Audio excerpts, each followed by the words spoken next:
Había traído para hoy, en realidad, no tiene tanta producción como las últimas veces, vas a saber disculparme, pero sí me resulta muy interesante porque es algo que, bueno, ya varias veces hemos hablado acá también en microambiente y tiene que ver con la posición del ser humano en la naturaleza, ¿no? De cómo nos relacionamos y cómo somos frente a la naturaleza, esta dicotomía de si somos parte de la naturaleza o somos otra cosa, o si somos animales igual que cualquier otro, o si somos animales distintos, ¿no? O si no somos animales, tantas alternativas que se han dado. Y a mí esta pregunta, ¿no? O esta relación entre los humanos y los animales, me gustó la posibilidad de analizarla desde un punto de vista ecológico. ¿Por qué? Porque hay bueno, esto que traje hoy para comentar tiene que ver con las relaciones ecológicas, ¿no? ¿Qué son las relaciones ecológicas? Es un vínculo que un elemento determinado de un ecosistema establece con otro del mismo ecosistema. Estos elementos pueden ser animales, plantas, clima, suelo, etc. Y cuando alguno de ellos realiza alguna acción o cambio, siempre resulta en una reacción de otro de sus elementos. Esto es las interacciones que hay entre todos los elementos de la naturaleza, ¿no? Si nos ponemos en un lugar natural, en Laguna La Zeta, vamos a ver, tiene que ver con este cambio de perspectiva, ¿no? O sea, nosotros vemos un paisaje, ponele, nos metemos ahí, vemos un paisaje, la laguna, los juncos, los árboles, una imagen, un recorte más o menos estática, que es un recorte de lo que está sucediendo en ese momento, ¿no? Si lo pasamos a pensar como un ecosistema, como un sistema, estamos pensando que todas esas escenitas que vemos están relacionadas en realidad entre sí. Y de hecho no es casualidad, bueno, no sé si no es casualidad, pero está organizado el sistema en relación a determinadas reglas que se dan en la naturaleza, ¿no? Reglas de coexistencia, ¿no? Esas reglas, esas relaciones que se dan entre los seres vivos y su ambiente son lo que serían las relaciones ecológicas, y que son en definitiva las que después terminan dándole forma y estructura a los ecosistemas, ¿no? A ver qué es lo que hay en dónde dentro de un ecosistema. ¿Se entiende? Perfectamente, bueno, Javo, como siempre. Perfectamente, perfecto. Así que la idea es repasar un poco estas relaciones que, según la ecología, una ciencia dentro de la biología, las tiene más o menos tipificadas, este tipo de relaciones ecológicas, y capaz ir viendo en cuáles nos podemos llegar a sentir identificados como seres humanos, ¿no? O sea, por ahí hay algunas que no, y hay otras que sí, o por ahí todas también son aplicables a los seres humanos y a las sociedades humanas. Por empezar, hay dos tipos de relaciones ecológicas que son las intraespecíficas e interespecíficas. Esto es, relaciones que se dan dentro de una misma especie, entre miembros de una misma especie, y cuando son interespecíficas es entre miembros de distintas especies. Cuando hablamos de las intraespecíficas, relaciones ecológicas entre miembros o entre organismos dentro de una misma especie, tenemos por lo menos tres acá señaladas. Por un lado está la competencia que puede ser por alimento, por refugio, por territorio, ¿no? Por pareja, es decir, individuos de una misma especie que compiten por algún tipo de recurso, en principio, que se puede dar en la naturaleza o por alguna necesidad, ¿no? El alimento es una de las cosas más claras. Normalmente hay una disputa por el alimento, ¿no? Y que ya excede la especie incluso, ¿no? O sea, organismos que son de distintas especies pero que se alimentan de lo mismo, también compiten de manera directa, porque es el mismo pescado que tiene que alimentar a todos, digamos, ¿no? Pero bueno, en este caso, ese justo es una relación que se da en tanto inter como intraespecífica. En el caso del territorio también, ahí por ahí ya es más claro en lo que hace a la especie, porque en esta época en donde están todos tratando de reproducirse, vamos a encontrar parejitas formadas, ¿no? Que ocupan un territorio determinado en un ambiente. Sobre todo en la Zeta. En la Zeta, por ejemplo, se encuentran muchas parejas de aves, principalmente, que ocupan un determinado territorio, ¿no? Y que lo defienden muchas veces. Depende de la especie, esto va variando mucho, ¿no? Pero muchas veces una pareja pone su nido en un lugar, ¿no? Yo lo llevo a aves, pero en realidad es aplicable muchas veces a otros grupos, a otros organismos también. Ponen su nido en un lugar y defienden un territorio que puede ser más grande o más pequeño, pero que es defendido frente a otros individuos de la misma especie, ¿no? Vos por ahí te podés meter y capaz que no les pasa nada, pero si se acerca otro de su misma especie, va a defender su territorio, a defender su unidad, a defender su pareja, ¿no? Bueno, y también por la búsqueda de pareja, ¿no? Esto, y acá volviendo a las relaciones ecológicas que se reflejan en los humanos, digo, ya de esto tenemos varias, porque quizás no por el territorio, o de una manera indirecta, pero sí la competencia por el alimento o por, en el caso de los seres humanos, de las sociedades, por la subsistencia, digamos, ¿no? Hay una competencia incluso en los ámbitos laborales, digamos, ¿no? Que se da también. Hay películas al respecto que están muy buenas, no recuerdo el nombre, pero cómo se da esa animal, entre comillas, ¿no? Ese animal desquiciado que sale en algún momento por la competencia laboral a cualquier rango, ¿no? No me acuerdo de la película, por ahí algún oyente se va a acordar. Ahí hay una conexión directa que, si bien nosotros lo podemos pensar de otra manera, más social, parece que tiene que ver también con un comportamiento instintivo, irracional, si se quiere, o muy animal, ¿no? Muy primitivo, por ponerle adjetivos. Y bueno, sí, en la búsqueda de pareja también, ¿no? Hay una competencia, normalmente, por ejemplo, en las aves se da entre machos para poder conseguir una hembra con la cual reproducirse. Pregunta, casi siempre o generalmente en las aves machos compiten por buscar la hembra, o se da también casos inversos? No, hay casos inversos, sí, hay de todo, hay un poco de todo. En realidad tenés, depende de la especie, se organiza el sistema de reproducción que tiene, el sistema de apareamiento es diferente. Y puede haber un macho que se reproduzca con muchas hembras, o una hembra con muchos machos, o muchos con muchos, o hay de todo. Mira, hay de todo, como en la sociedad humana. Exactamente. Pero bueno, sí, como que la competencia por la búsqueda de pareja también es algo que se puede dar, y que es una relación entre individuos, y que de nuevo determina muchas veces, si lo llamamos a la naturaleza, por qué determinada pareja, si se puede reproducir o no en la temporada, digamos, ¿no? Puede determinar el éxito reproductivo de una pareja. Saltando de la competencia, ya hay otras relaciones intraespecíficas que no son destructivas o negativas, en el sentido de que se perjudican mutuamente, sino que se colaboran, como la cooperación, ¿no? Se cooperan entre individuos de la misma especie. Por ejemplo, en el caso de las colonias, ¿no?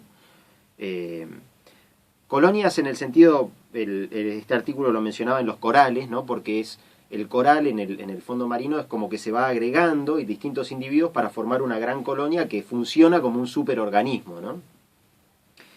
En el caso de colonias, como nosotros por ahí lo tenemos más asimilado el término, por lo menos en el mundo de las aves, una colonia de pingüinos, como puede ser la de Punta Tombo, por volver al mar un ratito.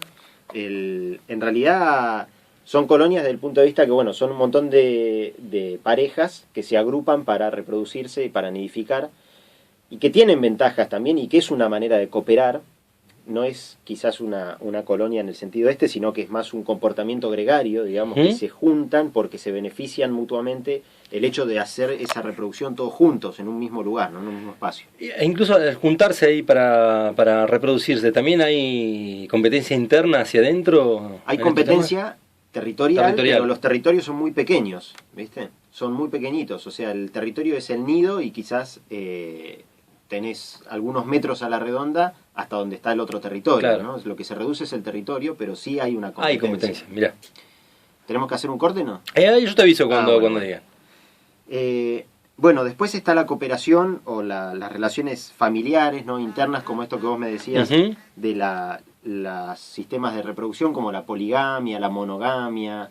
Después tenés la poliandría o poliginia, dependiendo si es muchos machos con una hembra o una hembra con muchos machos y demás, ¿no? Y por otro lado, otro tipo de relaciones internas. Te interrumpo 2 segundos, 1 minuto de las noticias y volvemos. Dale, ¿te parece? Enseguida. Javier de Leonardi con nosotros. La interrupción. No pasa nada. Estábamos hablando entonces de relaciones ecológicas intraespecíficas, y vimos la competencia por alimento, refugio, territorio y demás.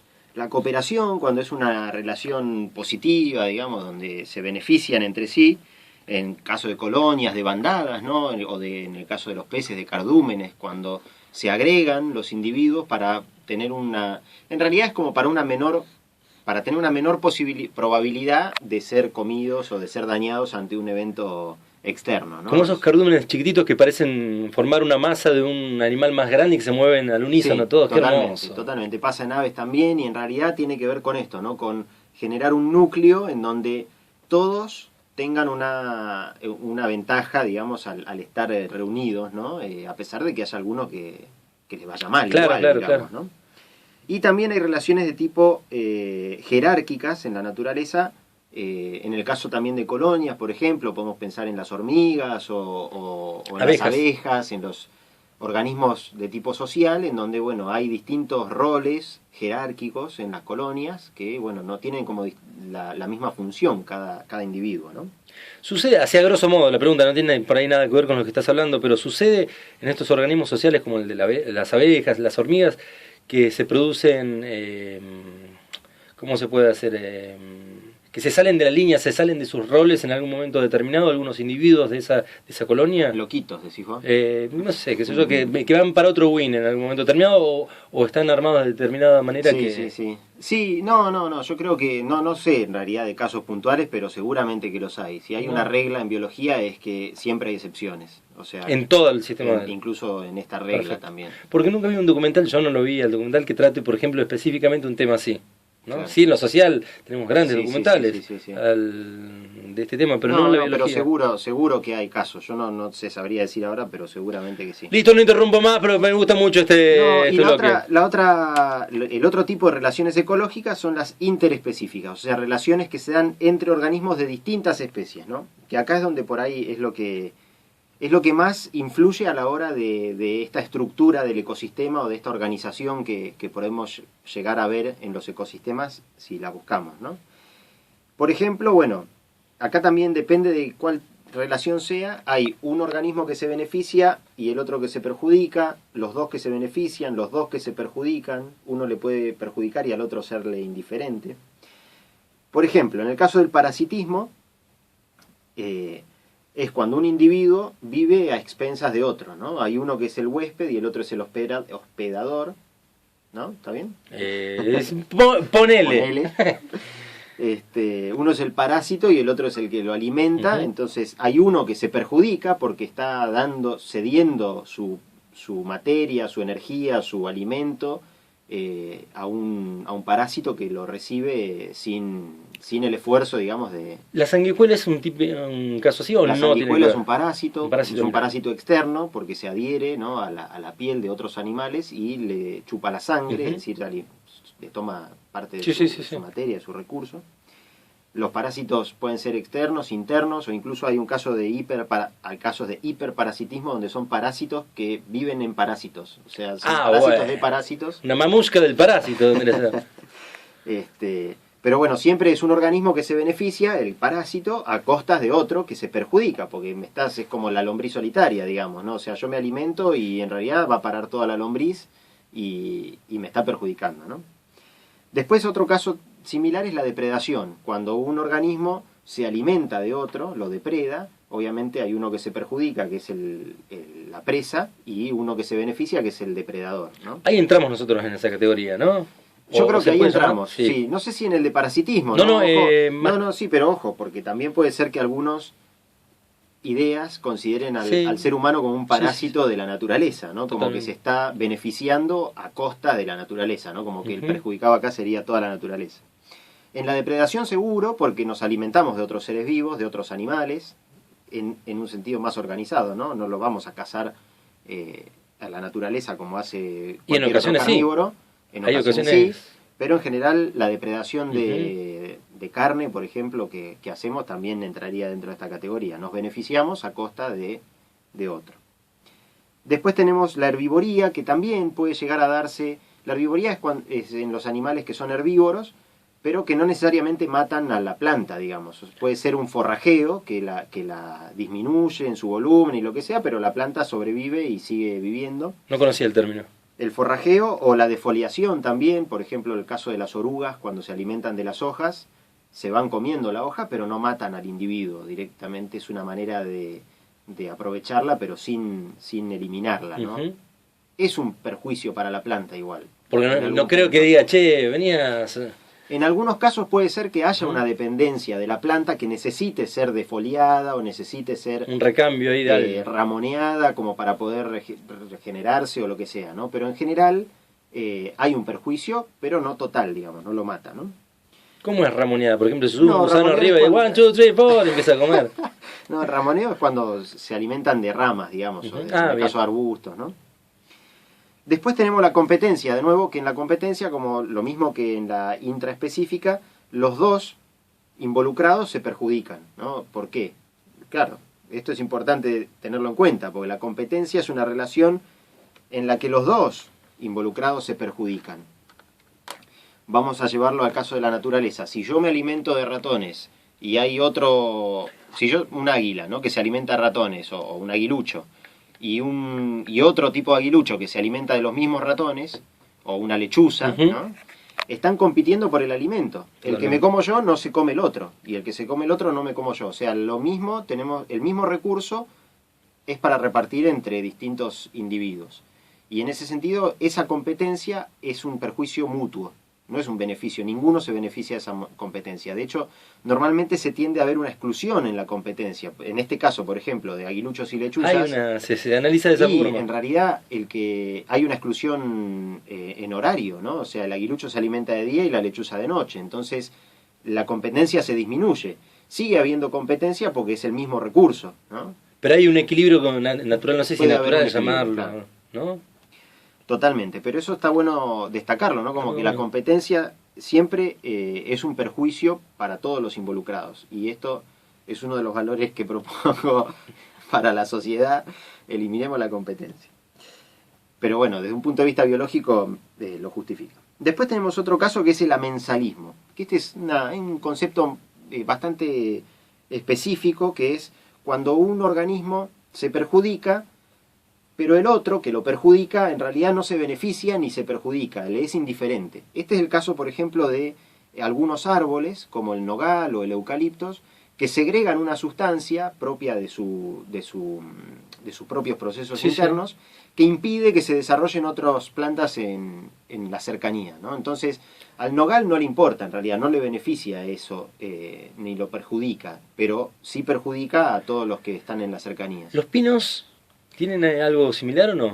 Puede ser un caso, lo que pasa que en realidad los pinos se cree que el mayor perjuicio viene del mal manejo, más que nada, ¿no? De la pinocha, de la cantidad de sombra que traen, que impiden que se desarrolle mucha vegetación abajo. Pero si Prácticamente nada a veces, claro. ¿no? Pero bueno, en el caso de los pinares con buen manejo, que tienen entrada de luz, que tienen espacio, el sustrato puede llegar a tener igual es un caso especial porque acá el pino es exótico, Sí, digamos, exótico. entonces ya el equilibrio Ya se rompió. se rompe, claro, se rompe de antes. Y por el contrario, al amensalismo está el comensalismo, que es cuando un individuo se favorece y al otro le es indistinto, ¿no? En el caso del comensalismo tiene que ver, por ejemplo, con La rémora. la rémora, perfecto, ¿no? Que es el pececito que se adhiere al tiburón no le importa, no lo afecta en nada, y el pececito se ve beneficiado porque se transporta. ¿Cómo es? Comensalismo sería, no, perdón. Comensalismo. Sí. Y bueno, ahí nos dice Ahí Guido, pero esa- no, muy buen ejemplo, ¿eh? Las gaviotas y las ballenas, acá en Puerto Madryn, por Sí. ejemplo, en realidad la gaviota se beneficia, pero la ballena se perjudica. Claro, se perjudica. Es un tipo de parasitismo, si querés, o de depredación. No es una depredación porque no la mata, obviamente, a la ballena, pero en algún No hay un punto beneficio en la ballena, ¿no? No hay un beneficio. No, de hecho hay un Claro, perjuicio. un perjuicio. Hay un perjuicio directo porque las afecta, se les puede infectar, digamos, es una lastimadura. Que le da. Ese proceso de alimentación por parte de la gaviota, ¿es un proceso que estuvo siempre o fue por el proceso del avance de los humanos con el Sí. tema de los basurales, Sí, etcétera? sí, tiene más que ver con eso, con una superpoblación, Una superpoblación de de gaviotas. gaviotas. Y bueno, una necesidad, como es un bicho que se adapta muy bien, muy plástico, digamos,